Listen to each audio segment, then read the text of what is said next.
Hey everyone, how's everyone doing? I'm doing just fine. A dying soldier in remote Afghanistan has a comforting conversation with his unborn child. My daughter spoke to me and said, it's okay, Dad. You can go, it's okay. That day, it's honestly now it's a blur. I just remember the emotions that I went through. He somehow recovers, but his young family struggles to survive. How will he provide for them and adjust to a new life in a wheelchair? How will they find a place to grow and thrive? On this edition of Operation Build, I'm Coming Home, we'll show you how a war hero found his way to Florida and a sunny new life. This is the story of Brandon.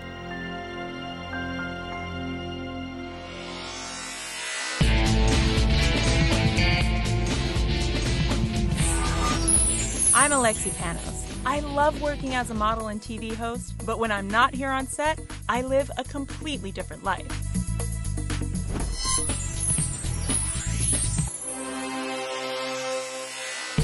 We are turning extreme situations into extraordinary results. Our mission is to innovate, renovate, and elevate the lives of people in need. This is Operation Build.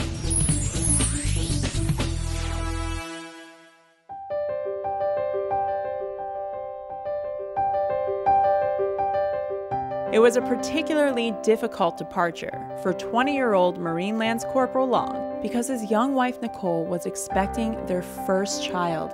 He was being deployed, it was only for 7 to 9 months. So when he was supposed to get back, Claire would have been maybe about 3 months old. So I wasn't too worried, I guess. 2 days before his daughter was born, Brandon was on foot patrol. The other day I got a little moto mail, and it was a picture of Nicole's stomach, and I keep it on me all the time. I was really happy when I saw it. It made me happy. Can't wait to get home. As the battalion prepared to move north, halfway through this journey, the men started seeing stacks of river rocks that looked suspicious. Brandon stepped over a bush to get a closer look. I do remember initially landing on my side, opening my eyes, and it was just dust and I couldn't breathe. And then I remember rolling onto my back and going to look at my legs to see what exactly had happened, and I pulled the bone out of my leg. Brandon had stepped directly onto an improvised explosive device, or an IED. Both his legs were blown off. He lost 98% of his blood volume before he arrived at a field hospital. Felt like something up there made me come back for my daughter. It literally was like my daughter telling me that it was okay for me to pass and that she forgave me. And it was great, but I wasn't falling for it. In the back of my head, I was just saying, I don't care if it's okay for you. It's not okay for me. I gotta be there for you. I wanna hold you. You're my little one. I haven't even seen yet. Claire was born 2 days later, and by what some would call a miracle, she did meet her dad. She was about yay big. She had on a little blue dress with these white socks over her hands, and she had a little bow tie on her head, and her and I just laid there and took a nap, and I'll never forget it. It was amazing, especially to think that I was so close to losing it, to losing everything.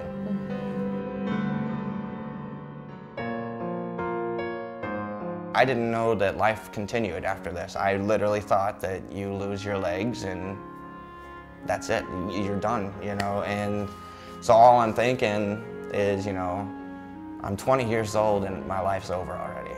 I'm never gonna get to play with my kids. I'm never gonna get to go outside and do all these activities, and I definitely, if it wasn't for my wife, my daughter, and all the support that everybody's given me, I don't know where I'd be,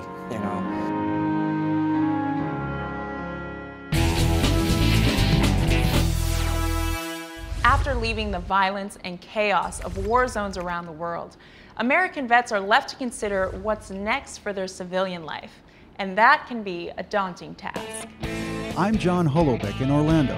Fortunately for veterans, Some educational institutions have developed programs and services that can help get these heroes assimilated into fulfilling careers.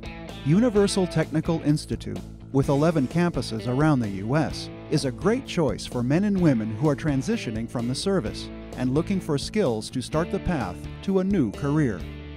Since 1965, students here have learned about the latest techniques in auto, diesel, motorcycle, marine, and collision repair. Under the UTI umbrella is Motorcycle Mechanics Institute, Marine Mechanics Institute, and there's even NASCAR Technical Institute in Mooresville, North Carolina. Our troops get valuable job experience in the military environment. For example, some get hands-on work with engines, so it's a natural progression to become a technician. But many find that their exposure to the most highly marketable skills is limited during their service. For starters, UTI places a big emphasis on our career graduate program. 4 out of 5 graduates, or 85%, find employment in their field of study within 1 year of graduation. They get paid to do what they love. And how easy it is to get out of bed in the morning and go do something you're very passionate about. They get to work on the manufacturer product, and they put their hands on the product that they're going to be working on in the dealership, and they're leaving here with that training that's going to help them succeed in that career. At UTI, hands-on coursework is taught in state-of-the-industry facilities by expert instructors, each with real-world experience. The background that we have, we can actually go back and give a real-life experiences, what happened when things go wrong and what happens when things go right. UTI maintains long-established relationships with more than 30 of the world's top brands, so students get training that is relevant in today's job market. Universal Technical Institute is designated a military-friendly school for many reasons. One benefit for veterans is a Salute to Service scholarship, which grants a 10% tuition reduction. The school's military admissions representatives are well-versed in helping veterans navigate VA benefits and facing life challenges as they make their way back into society's mainstream. In fact, 95% of them are U.S. veterans.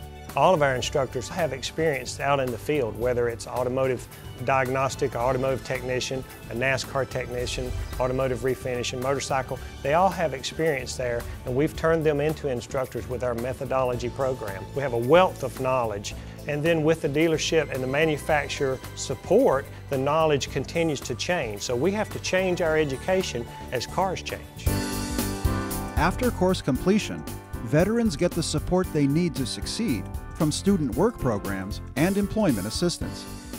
These are staffed by specialists in constant touch with employers who are looking to hire military vets. And about 4 out of 5 UTI graduates get jobs in their fields of study. Our military admissions representatives, they're phenomenal people. So when they sit down with a veteran, they know exactly what that veteran's experience has been and how to navigate them through the process of going to school here at UTI, NASCAR Tech, MMI, and all of our schools. The real measure of success on this campus, the rich history of hardworking, professional graduates, including our honored veterans, fulfilling career goals and living rewarding lives. We'd like to thank Homes for Our Troops, FrameMyTV.com, TrackPhone, Net10 Wireless, Lennox, and Cafe Press for contributing to Brandon Long's family future. And thank you for watching. If you know anyone who's in need, whether recovering from a natural disaster or any negative life circumstance, we hope you'll email us. And don't forget to like us on Facebook and follow us on Twitter. Operation Build is ready to take on challenging new missions every day. Until next time, I'm Alexi Panos.